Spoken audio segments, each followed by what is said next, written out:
So this is my propane 20-pound propane tank. That's gonna be my expansion tank for my compressor. I have a 1/4-inch barb to go here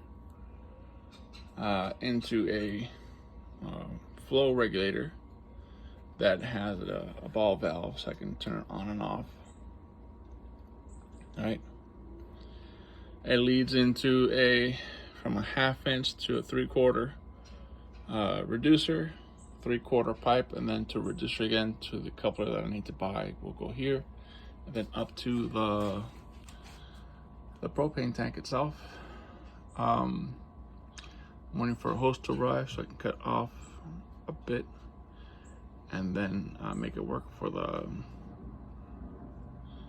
compressor, as well as get the coupler. So that's next.